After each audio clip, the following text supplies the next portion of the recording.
Labadiena, gerbėmiai žiūrovai, Top Sport A lyga rungtynės, kuriuose susitiks Alytaus Dainava ir futbolo akademija Šiauliai. Lūbogi. Žaidėjas pasižymintis tokią sprogstamą jėgą ir gali jisai nemažai padaryti bėdos ir čia turbūt realiausia kol kas galimybė.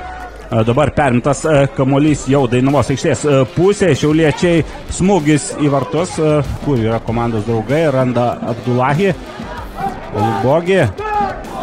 Numestas kamuolys, nesėkmingai žaidžia šiauliečiai, bet smūgiuoja tiesiai į vartininką. Dainava apsigynė, o dabar bando atakuoti. 17 numeris Dmitro Mandričenko, atmestas kamuolys, Abdullahi ir įvartė. Smūgis iš už baudos aikštelės ribų. Kas nutiko Busui Baliutavičiui sunku paaiškinti, bet Odė Abdullahi siunčia kamuolį į Šiaulių komandos vartus. Ir bėga, aišku, Odė Abdullahi jau skrieja į priekį.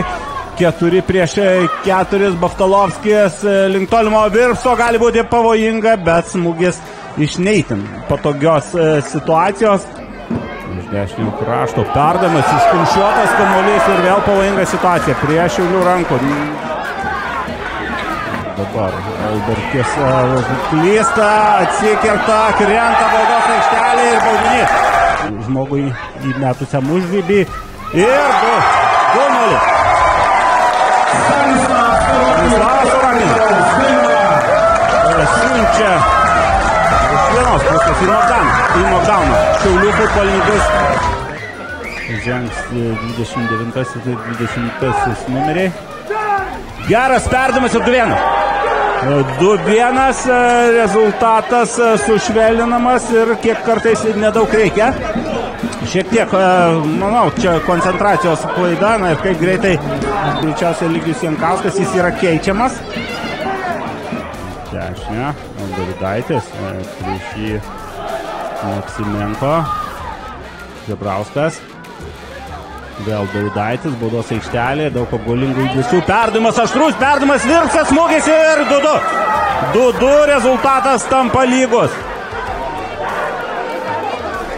Davis Ikaunieks, atrodo jis pirmas prišoka prie kamulio ir sveikinimus priima dabar iš komandos draugų. Vėl savotiška drama, vėl kovingos permainingos rungtynės. Net nežinau, kas labiau turėtų būti patenkinti rezultatu.